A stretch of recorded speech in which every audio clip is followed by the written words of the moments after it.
Hi, Fiona Lewis here from Super Savvy Business with this week's SEO Word of the Week update. Have you ever wondered how Google search works? How does it go out and find pages and decide which websites to actually show in the search results?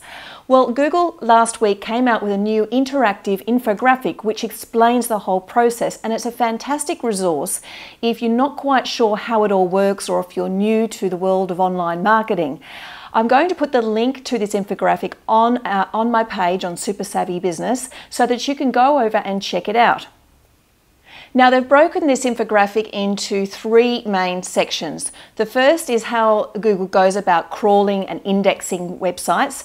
Then they talk about what their actual algorithm is, how they actually decide which websites to actually display in the search results. And the final part is all about fighting spam.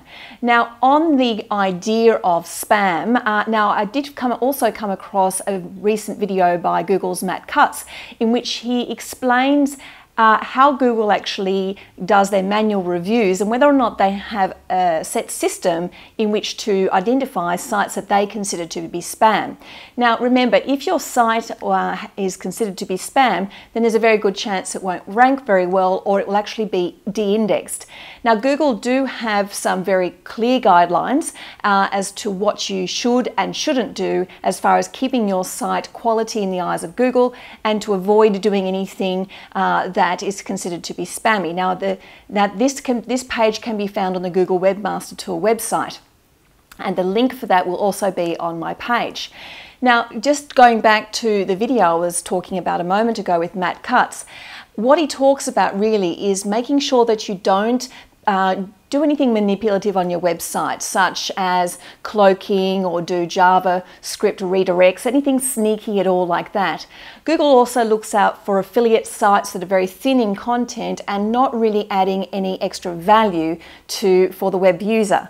So there's lots of little things that you need to be aware of, so please make sure you go over and check out the link which goes to the Google Webmaster Tools page, which will give you the guidelines that you really should be following for all of your websites.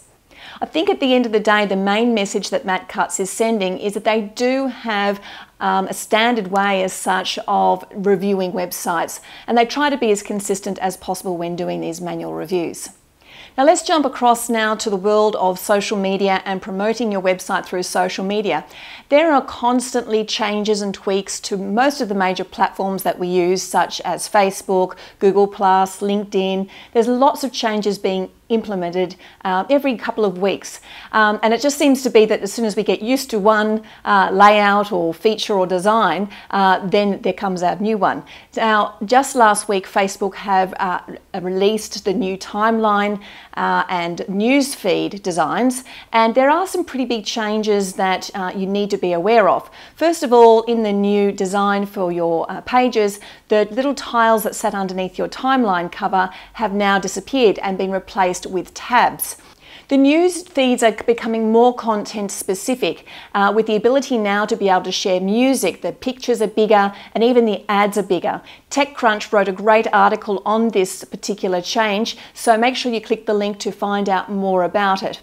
Now, Facebook is not the only one rolling out big design changes. Google Plus is doing something very similar. They now are going to be providing a much bigger space for your cover image for your pages, and there's going to be a few changes to the tabs, such as a new reviews tab, and the About section has also changed as well.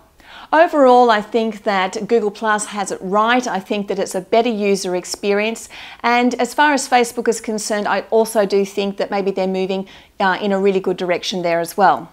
I guess the key takeaways from today's video is that you must be aware that the internet is always changing, and it's important to stay on top of the news, which is why when you subscribe to the Super Savvy Business Word of the Week updates, you're going to be hearing what's going on in the world of the internet and online marketing for your business. So if you're not already a subscriber, make sure you head over to supersavvybusiness.com and subscribe to these weekly video updates, because then you'll be one of the first business owners to know what's going on and to learn tips and strategies that you can implement in your business so that you can be one step ahead of your competitors. My name is Fiona Lewis from Super Savvy Business, and we'll look forward to seeing you in our next Word of the Week update.